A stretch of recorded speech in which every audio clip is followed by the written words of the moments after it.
Pertama, tentunya kami memberikan dukungan penuh ya atas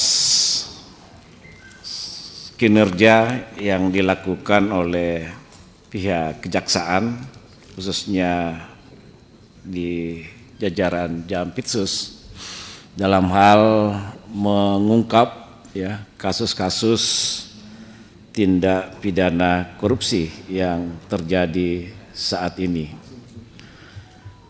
Kalau kita melihat beberapa kasus yang sempat dipublish ya, dan hasil jumpa pers yang dilakukan oleh kejaksaan, memang kerugian negara ini cukup fantastis ya.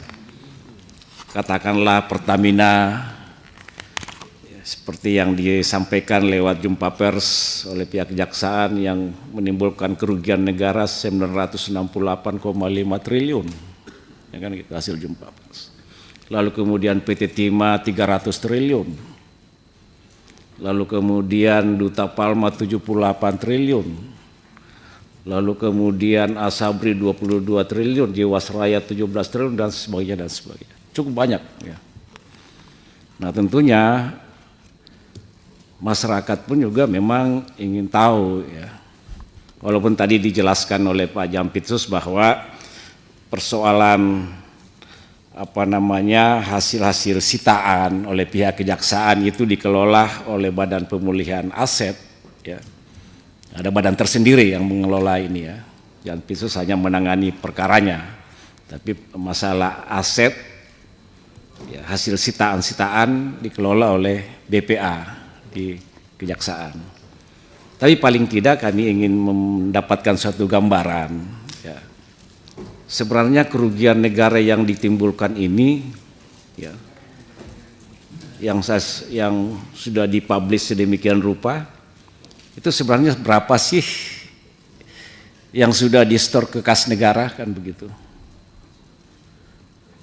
Termasuk uang pengganti dan sebagainya. Ini yang juga memang banyak pertanyaan di masyarakat Pak Febri ya, terkait masalah ini. Supaya masyarakat pun ingin tahu ya, karena kerugian negara ini ya seperti di awal dikatakan ini cukup besar dan dalam rangka recovery aset juga memang harus transparan ya. Sehingga tidak ada sakwa sangkah katakanlah seperti itu, termasuk barang-barang sitaan ya berupa aset bangunan dan sebagainya itu dilelang siapa dan bagaimana parameter yang digunakan terkait menyangkut masalah barang-barang sitaan ini. Karena banyak juga pihak beranggapan ini asumsi di luar, anggapan di luar bahwa banyak barang-barang sitaan yang dilelang tapi yang juga mendapatkan hasil lelang itu adalah orang-orang di lingkungan kejaksaan juga kan begitu. Itu perlu dijelaskan ke masyarakat gitu loh, bahwa proses lelang aset barang dan sebagainya itu memang transparan dalam hal pelelangan gitu loh, sehingga kepercayaan publik terhadap institusi ini tetap terjaga. Lalu kemudian berikutnya Pak Febri, ya seperti tadi disampaikan juga, ini sebenarnya kalau kita dalami ya, kasus Sarof Rikar ini sebenarnya sangat menarik ya. Itu sebenarnya dalam hal membongkar ya tentang mafia peradilan dan banyak pihak sebenarnya terlibat di situ. Tapi sayang sekali jawaban Pak Jampitsus tadi justru dalam tindak pidana pencucian uang ya, permufakatan jahat ya, tindak pidana suap dalam hal Sarof Rikar ini dibatasi, ada range waktunya itu tahun 2023 dan 2024. Tapi terkait menyangkut masalah gratifikasi dan suap itu tahun 2012 sampai 2022. Jadi kok bisa dibagi seperti ini?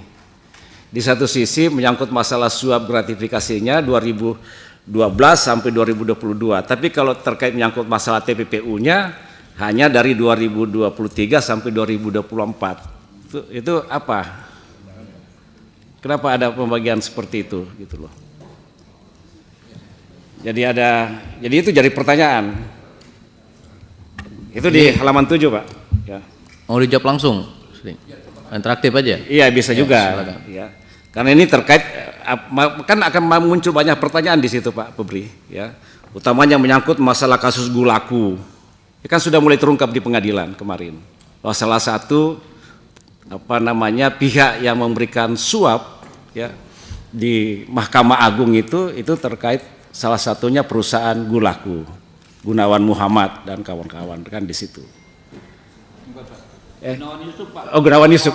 Oh iya, Mas, maaf. Gunawan Yusuf. Kita ralat, ya, Gunawan Yusuf. Ya kan gitu. Itu juga disebutkan di sini. Dan Purwatili. Itu kan ada situ disebutkan dalam penjelasan ini. Nah, kami jadi tidak hanya sebatas satu kasus itu saja, tapi kasus-kasus lain yang juga perlu diungkapkan begitu. Utamanya menyangkut masalah TPPU-nya. Jadi jangan ada batasan waktu menurut saya. Dan apa alasannya sehingga ada batasan waktu antara TPPU 2023 sampai 2024, tapi persoalan suapnya itu dari 2012 sampai 2022. Mohon penjelasan dulu ini Pak Buri.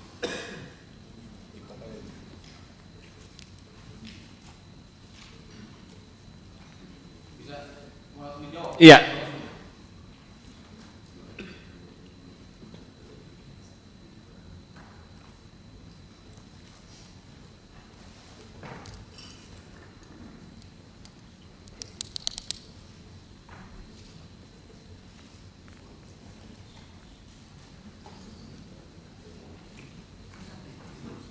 Kalau susah dijawab nanti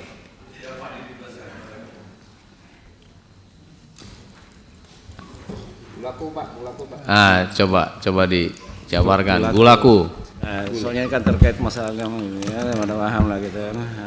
Ini. Assalamualaikum warahmatullahi wabarakatuh. Yang saya hormati Bapak Pimpinan dan Ibu Pimpinan Komisi 3, Bapak Ibu anggota Komisi 3 yang hadir pada siang hari ini. Mungkin saya langsung Pak Suding mohon izin bahwa terkait kasus Yarof Richard bermula dari yang bersangkutan disangka telah melakukan tindak pidana penyuapan. Ya. Kemudian dari pengembangan itu yang bersangkutan juga dikenakan TPPU. Kapan dikenakan TPPU?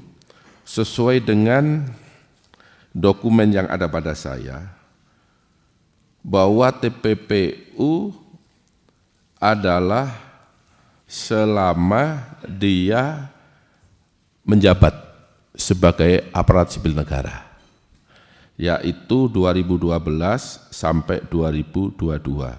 Sama halnya dengan dugaan tindak pidana penerimaan suap dan atau gratifikasi. Jadi bukan tahun 2003 sampai 2024. Bukan Pak, izin Pak, kalau boleh saya bacakan di sini, bahwa saat ini Yarof Richard telah dalam proses persidangan dalam perkara tindak pidana korupsi, permufakatan jahat, melakukan suap dan atau gratifikasi terkait penanganan perkara di Mahkamah Agung Indonesia tahun 2003 sampai tahun 2024.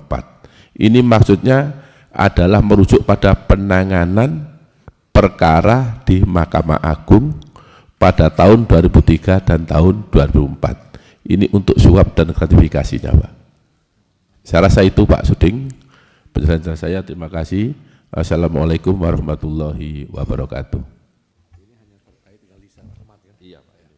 Ini terkait terkait Lisa Rahmat. Siap. Tapi kan ada kasus lain, tidak hanya kasus Lisa Rahmat. Betul, seperti Pak. kasus Gulaku, katakanlah Betul, seperti Pak. itu, kan begitu. Iya. Nah ini kan juga terkait menyangkut masalah Iya. kasus yang berkaitan masalah TPPU. Kalau kita mau jujur, Siap. kalau kita mau jujur, Nggih. kita betul-betul jadi tidak lalu kemudian dikanalisasi, katakanlah seperti itu. Ya, jangan ada kesan bahwa kasus ini dikanalisasi sedemikian rupa sehingga ini tidak dibongkar dari awal kasus ini. Itu jangan sampai terjadi seperti itu, ya. Jangan ada apa namanya hanya sebatas pada kasus Lisa Rahmat, tapi banyak kasus yang menyertai ini, Pak. Izin Pak, boleh. Dan itu ada catatan. Bentar. Ada catatan apa namanya. Nah ini yang kita sebenarnya ingin tahu dari Pak Jampitsus. Ya. Di samping kasus Gulaku, kasus apa lagi dan siapa yang terlibat dalam kasus itu, kan begitu. Siapa yang menerima suap dari pihak Saraf Rika, baik di Mahkamah Agung maupun di pengadilan, katakanlah di pengadilan tingkat pertama, tingkat banding dan sebagainya, itu kan berjenjang ini Pak. Setiap orang yang apa namanya ya katakanlah berperkara di pengadilan pasti berhubungan dengan yang bersangkutan, dan itu diatur mulai dari tingkat peradilan pertama sampai kejadian yang di PN Jakarta Selatan yang ditangkap kemarin, kan begitu. Jadi tidak hanya sebatas pada di Mahkamah Agung menurut saya tahun 2023-2024, tapi ditelusuri dari awal kasus-kasus ini, kan begitu. Kalau memang kita mau bongkar secara tuntas persoalan ini. Jadi lalu ya supaya ini tidak ada anggapan bahwa ini lalu kemudian pihak kejaksaan melakukan suatu mengkanalisasi katakanlah suatu kasus dan tidak membongkar. Atau ada pihak lain katakanlah seperti itu yang mau diamankan atau ditutup-tutupi. Saya kira tidak dalam konteks seperti itu. Saya mudah-mudahan tidak dalam konteks seperti itu ya. Izin Pak, boleh saya luruskan Pak? Sebentar. Tambah biar langsung Pak ini. Pak Ketua, jadi silakan, gini, Pak Ketua. Pak Dirdik, Pak Jampitsus ini lebih ke ekspektasi masyarakat melalui kami, Pak. Jadi kan kita ini kan lihat ada satu clue yang bagus terkait Gulaku ini. Gulaku itu, Pak, sudah bolak-balik dibahas masyarakat. Saya dari sana, dari Lampung, Pak. Ya kan ya? Ada dibilang bahwa kalau tanpa mereka orang ikut pilkada nggak bakal menang dan lain sebagainya. Itu wallahu a'lam bishawab. Tapi keluhan tuh ada besar sekali, ya. Maka ketika ada berita tersebut ada Gulaku di kasus Saraf Richard, kita pengen tahu sepertinya apa konteksnya. Disebut nama di situ di pengadilan kan, ada Gulaku. Konteksnya kan bapak sudah periksa Pak. Apa konteksnya perkara yang mana, ya kan ya? Lalu apakah ini bisa dikembangkan ke sebagaimana yang bapak lakukan saat ini, mengusut kasus-kasus terkait ya penyelamatan kekayaan negara di bidang sumber daya alam, Pak. Ya, misalnya dia berapa HGU-nya. Lalu de facto di lapangan berapa yang dia tanami, yang dia ambil keuntungan, dikali berapa tahun. Kalau pakai cara kerja yang sekarang ya, Pak ya. Itu mungkin bisa saja ratusan bisa bertriliun-triliun mungkin kerugian keuangan negaranya. Nah, kita pengen seperti itu, Pak. Jadi kita pengen jangan hanya berita yang sekecil itu selesai, tapi pengusutannya teman-teman seperti apa, kalau bisa dikembangkan, pengembangannya seperti apa, sehingga menjadi jelas. Gulaku juga ada baiknya mendapat kejelasan kepastian hukum, mereka nggak dituduh-tuduh lagi, masyarakat yang menuduh-nuduh pun bisa mendapatkan jawaban yang jelas. Mungkin itu yang maksud Pak Suding ya, terkait yang Gulaku ya. Betul. Silakan Pak. Yep. Dan kasus Gulaku ini Pak Jampitsus, itu tidak hanya satu perkara Pak. Banyak Pak, banyak perkara kasus Gulaku ini, Romarubi ini dan sebagainya, banyak Pak, saling gugat. Nah perkara yang mana yang Saraf Rika ini? Itu puluhan Pak kasus Gulaku ini, paham saya. Romarubi ini perusahaan dan perusahaan banyak yang terlibat kasus ini. Nah ini yang saya mau tahu, sebenarnya kasus Gulaku ini yang melakukan suap ya terhadap Hakim Agung sehingga dimenangkan kasusnya, itu kasus yang mana, kan begitu. Karena kalau kasus Gulaku ini, Gunawan Yusuf ini banyak kasus Pak, dalam hal perdata, ya, saling gugat di antara mereka. Dan itu bukan cuma satu perusahaan, banyak perusahaan. Nah saya mau ingin tahu kasus yang mananya. Ya, silakan Pak Jampitsus. Bisa pimpinan, bisa saya jelaskan sekaligus nih. Jadi terkait pertanyaan Pak Suding, Pak Nasir Jamil dan Pak Bimantoro, ini pasti terkait juga mengenai aset-aset. Jadi bisa saya jelaskan, mungkin tidak masuk ke perkara Zahro Prikat dulu. Ketika Pisus ini kita coba reform, kita rubah, ini yang terpenting memang ukuran atau parameternya itu sesuai dengan kekuatan sumber daya yang ada. Sumber daya yang ada. Baik sumber daya jaksanya, sumber daya anggaran, dan lain-lain. Sehingga instruksi pertama saya ke jajaran di Pisus waktu itu ada 6 langkah tepat sebagai langkah manajemen. 1, di wilayah pimpinan harus bisa menentukan kasus apa yang prioritas ditangani. Tepat kasusnya, tepat momennya, tepat tim pengungkapan, 6 langkah tepat. Nah ini kira-kira Pak Sudi. Nah kemudian kedua, sebagai pengimbang itu, kita merubah metode bagaimana korupsi ini bisa sedikit kita tekan dengan ukuran yang kita tahu kan tidak pernah turun ini angka korupsi, yaitu dengan cara memiskinkan. Nah dengan memiskinkan ini kita pakai senjata, itu TPPU, dengan mengaktifkan kerugian perekonomian yang selama ini ada di undang-undang korupsi tidak pernah kita buktikan. Nah kira-kira metode seperti itu. Nah kemudian perekonomian ini memang ada kendala karena tidak bisa kita tuntut uang pengganti. Karena tadi ada pertanyaan juga sebelum Pak Suding. Karena dibatasi kerugian negara ini hanya bisa seberapa yang dinikmati. Nah ini kita lakukan.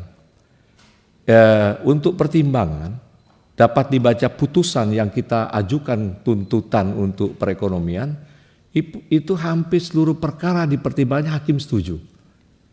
Tapi hakim tidak kenakan karena memang pasal 18 membatasi bahwa ini nggak bisa dituntut.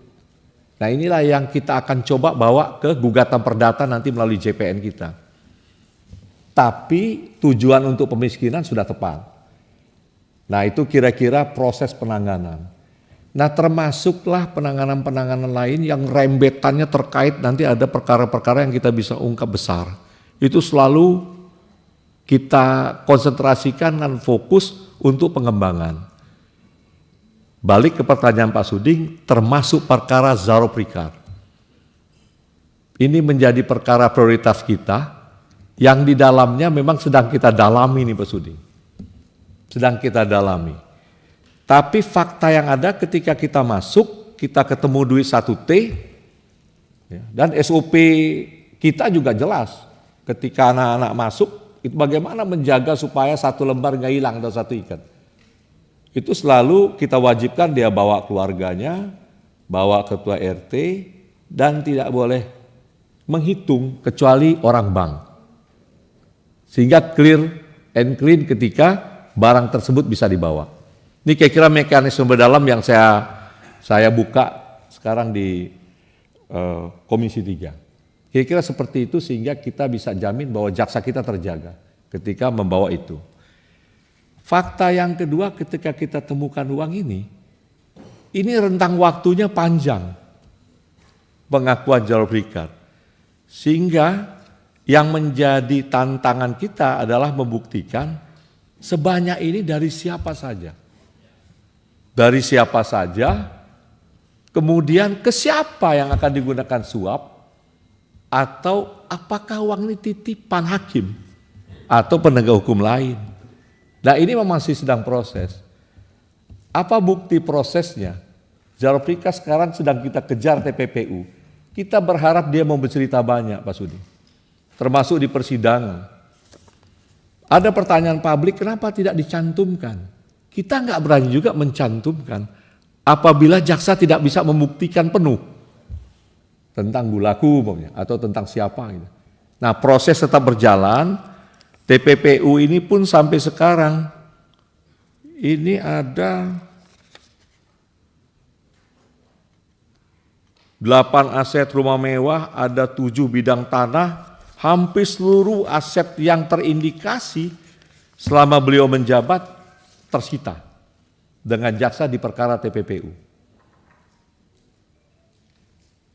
Ini salah satu pintu yang kita harapkan Jaro Prikat pikirannya menjadi terang Pak Sudi. Dia bisa ingat lagi. Nah kira-kira itu yang kita sedang lakukan. Nah pertanyaannya apakah Gulaku ini tidak diperiksa? Diperiksa Pak Sudi. Sudah 2 kali panggilan, kita sedang dalami. Apakah dia tersangka atau tidak? Mungkin secara tertutup pada akhirnya kita pun tidak keberatan dibuka. Karena kita berkepentingan juga untuk berantas ini. Karena perintah Jaksa Agung jelas. Kalau bebas, Gini Pak Jampitsus, Selidiki deh. kalau memang ada perkara yang dianggap penting sekali dalam hal proses penyidikan mau dibuka terang-terangan, kita tertutup. Ya. Kan gitu, nanti kita bikin.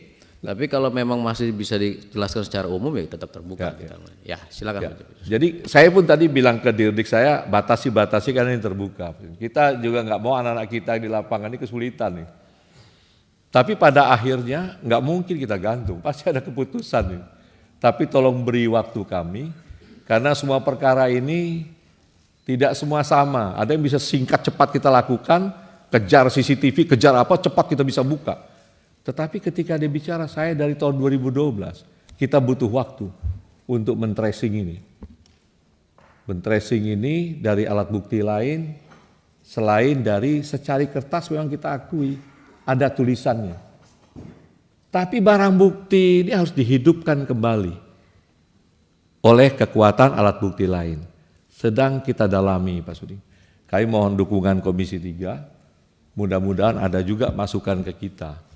Sehingga kita juga bisa tertuntun dalam proses uang sebesar ini dan banyak. Yang jelas perintah kepada kami sudah jelas, bersihkan semuanya.